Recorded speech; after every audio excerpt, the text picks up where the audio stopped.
Мен жынды емеспін. Түсіндің бе? Мен жынды емеспін, деп айғайлады Айжан жанында отырған дәрігеріне қарап. Дәрігер үнсіз отыр. Бәрін түсініп отырмын. Сіз жынды емессіз. Сіз мына жаққа қателесіп түстіңіз, деді де дәрігер жанындағы екі медбикеге ымдады.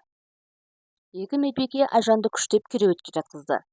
Екі қолын, екі аяғын таңып, қолына ине сұғып еді, Айжан бір сәтте көз алды қарауытып, балбырап ұйқыға кетті. Айжан әке-шешесі не үшін бұны жындыханаға жатқызғанын түсінбейді. Шын мәнінде соңғы бір жылда соңынан бір қара адамның қалмайтыны болмаса, ештеңе өзгерген жоқ еді. Қарақалпақ киген қара сұлба соңғы бір жылда пайда болды. Жатса да, тұрса да, тамақ ішсе де, отырса да, кітап оқыса да, серуендесе де жанынан бір әлі қалмайды. Не түрі, не түсі жоқ қара адам Айжанның артынан 1 метрдей жерде жүреді.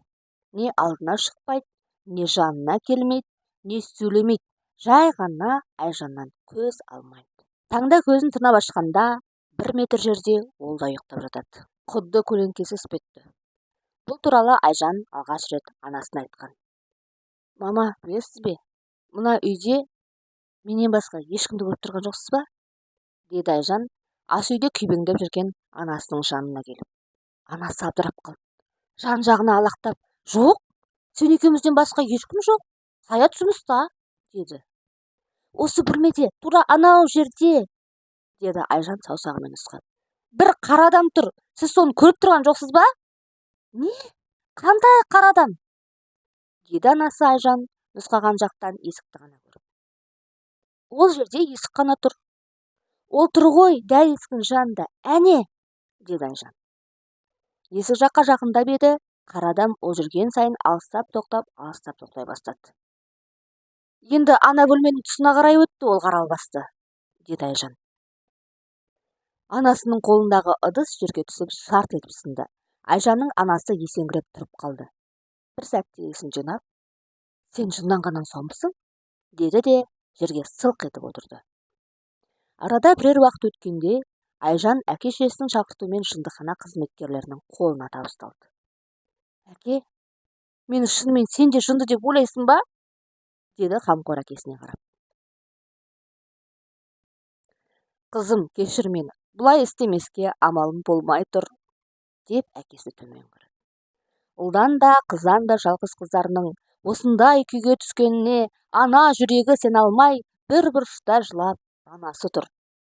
Айжан жындыхана төсегіне таңылды. Ертеден кешке дейін бітпейтін инелерін сұғып, бітпейтін дәрілерін қинап ішкізетін қызметкерлерге төтеп беруге бойжеткеннің күші болмады. Қанша уақыт өткені белгісіз, әйтеуір бір күні есін жинады. Жан-жағына қарап еді, темір есік пен ақ төсекті көрді Айжан. Бір кезде артында біреу тұрғандай сезінді. Жалт қарап еді, әлгі қара адам бұл жолы жақындап келіп қыздың жанына тұрды. Айжан қорыққаннан қалтырап тілін жұтып қойды. Жақын келгенде түрі өте қорқынышты, көзі үлкен, аузы абадандай құбыжықтың бейнесі көрінді. Қара сұлба Айжанның жанына тіпті жақындап келеді. Мені өлтіреді, деп ойлады Айжан. Сен кімсің? Деді Айжан, аузынан сөзді әрең шығарып. Қорыққаны соншалықты үсті басын тері басты. Мен бе? Деді қара құбыжық сақылдай күліп. Мен сенің ініңмін, Айжан, деді сосын. Даусы сондай жағымсыз әрі қорқынышты еді. Құбыжықтың көзі ойналмалы, біресе үлкейіп, біресе кішірейіп, біресе шарасынан шығып, ағып кетеді екен, кейін қайта орнына келеді. Айжан есінен танып қалды. Сол күннен бері Айжан ләм-мим деп жақ ашпайтын болды. Ешкіммен сөйлеспейді, тамақ ішпейді, далаға шықпайды. Тек темір төсектің үстінде теріс қарап, бір бұрышқа тесіліп жата береді. Шайтан ба, жын ба, пері ме, елес пе? Айжан өзі де аңғармады. Жас ғұмыры жындыхананың суық бөлмесіндегі темір кереуетте соларын кім білген? Бұл уақытта Айжанның анасы Шынар бөлмесінде жалғыз отырған. Кенет жуынатын бөлменің есігі тарс жабылды. Саят жұмыста еді. Арасында үйіне келіп қайта кететін. Саят, бұл сен бе? Деп Шынар алаңсыз бөлмесінен шықты. Ешкім үндемейді. Саят? деп қайталады Шынар. Жуынатын бөлменің тұтқасын ұстап еді, ішінен кілттеніп тұр, ашылмайды. Саят, неге үндемейсің? Бір нәрсе болды ма? Ашшы есікті, деді Шынар тұтқан жұлқылап. Кенет есік сырт етіп ашылды. Шынар жалма-жан есікті ашып жуынатын бөлмеге кірді. Ешкім жоқ. Кенет су өзігінен қосылып сарылдап ақты. Сабын тұратын шкафтың есігі бір ашылып, бір жабылды. Құдды бөлмеде көрінбейтін біреу жүргендей, су сабындар бір-біріне соғылып, біреуі құлап, екіншісі жоғарға көтеріліп барып шкафтың ішіне қойылды. Шынардың зәре-құты қалмады. Дір-дір етіп тұрған орнында мелшиді. Оң аяғын артқа қарай ақырын жылжытып бөлмеден қашып шықпақ болып еді, артында біреу тұрғанын байқады. Иығына артынан біреу қолын салып тұр. Шынар шалт қарады. Қарақалпақ киген қара сұлба өзіне қарап тұр екен. Шынар шыңғырып жіберді. А-а-а деп айғайлап, жүрегі кеудесінен соғып кетеді, сартылдап соғып, аяғы өзіне бағынбай дірілдеп тұр. Бір сәтте қара сұлба тұрған жерінен кішкентай сәбиге айналды. Дәл аяқ астында шақалақ күйде тұр жалаңаш іңгәлап жатыр. Сәби жоқ болып кетті де, қара сұлба қайта пайда болды. Бұл жолы көзі қанталап кеткен, бет-аузы қап-қара, тек көзі ғана көрінетін, мұрны, аузы жоқ бәлекеттің қолында өткір жүзді пышақ. Қара сұлба пышақты әкелді де, өзі де өлім мен өмірдің арасында тұрған Шынардың мойнына тап беріп қылғындыра бастады. Шынар дем жетпей қылғынды. Кеудесінен шыбын жаны ұшып шығып кетуге дайын еді. Бір кезде талықсып кетіпті. Көзін ашып еді, жуынатын бөлменің табалдырығында жатыр екен. Басы мең-зең болып орнынан сүйретіліп тұрды. Болған оқиға есіне түсіп еді, дірілдеп қорқа бастады. Жуынатын бөлмеге көз салған, бөлменің алба-жұлбасы шыққан. Біреулер осында жанжалдасқан секілді. Есіне құбыжық түскен бойда тынысы жиілеп, жүрегі атқақтай соқты. Енді болмағанда қайран жүрек жарылып кетердей еді. Шынар дірілдеп барып, үстіне қолына түскен кебін киіп алды да пәтерден атып шықты. Түнге қарай Саят көршілермен бірге әйелді пәтердің жөтелесінде аштан аш, бүрісіп, тығылып, аяғын құшақтап отырған жерінен тауып алды. Саят әйелін танымай қалды. Шынарды бірден жедел жәрдеммен ауруханаға жеткізді. Келесі күні есін жинаған Шынар Саятты шақыруын сұрады. Саят дәлізде отыр еді. Саят, ол Айжанды жындыханаға жатқызған қара адам маған да жетті. Енді сен сақтан. Ол бәрімізді кезекпен жазалап жатыр, деді Шынар. Сөйтті де мелшиіп қатып қалды. Өйткені қара адам Саяттың артында тұр еді. Шынар есін жоғалтты. Саят сенер-сенбесін білмей, аурухана бөлмесінен дәлізге шықты. Үйге қайта беріңіз, шаршаған шығарсыз, дем алыңыз. Мұнда отыра бергеннен пайда жоқ. Бір хабар болса, сізді міндетті түрде шақыртамыз. Әйеліңіздің жүйкесі сыр берген, нақты диагноз анализден кейін шығады, деді дәрігер. Саят дәрігердің айтқанын орындап, үйге барып кішкене тынығып алып, киім ауыстырып келмек болды. Әйелі де, қызы да бір қара адам туралы айтып сандырақтайды. Қане ол? Неге мен көрмеймін оны? Осындай сан сұрақты өзіне қойған Саят көлігін ашып кілтті сұқты. От алдырып бұрыла бастады. Шын мәнінде ондай дүниеге сенбейді. Жүйке ауру болмаса, басқалай елес секілді тылсым құбылыстың болуы мүмкін емес деп есептейді. Сөйтіп көлігін айдап келе жатқан еді, кенет күтпеген жерден қарақалпақ киген қара адам қақ алдында тұра қалды. Саяттың көзі шарасынан шығып кете жаздады. Маған да жеткені ме деп ойлап үлгергені сол еді, қара адам балтамен көліктің терезесін шаға бастады. Терезенің быт-шыты шықты. Сөйтті де тұрған жеріне қолы ұзарып кетіп, тілден айырылып дірілдеп отырған Саятты отырған жерінен жұлып алып лақтырды. Саяттың басы тасқа тиіп, сол жерде жан тәсілім етті.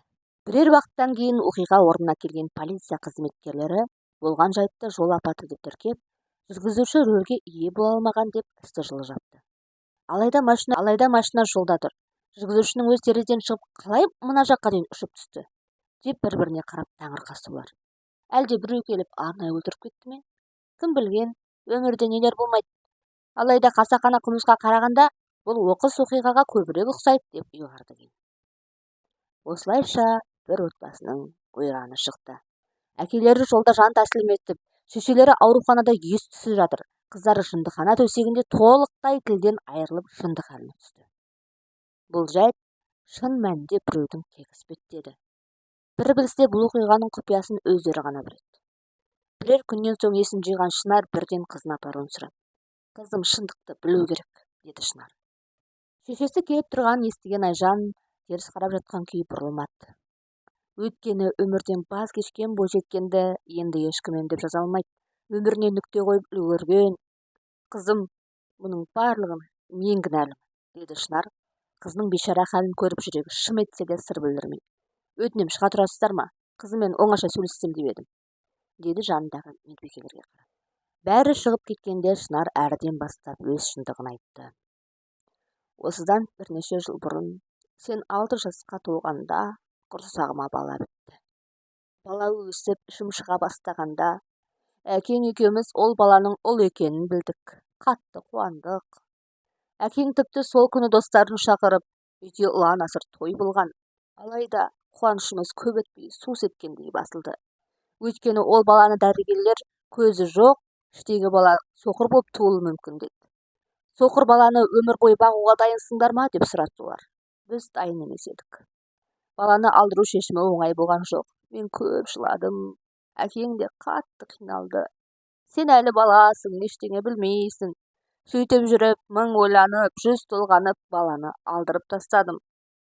Әкеңе денсаулығым нашарлап, дәрігерлер алып тастауға мәжбүр болдым, деп өтірік айттым. Әкең сөзіме сеніп ары қарай қазбалаған жоқ. Шын мәнінде ол баланы өзім қаламаған едім.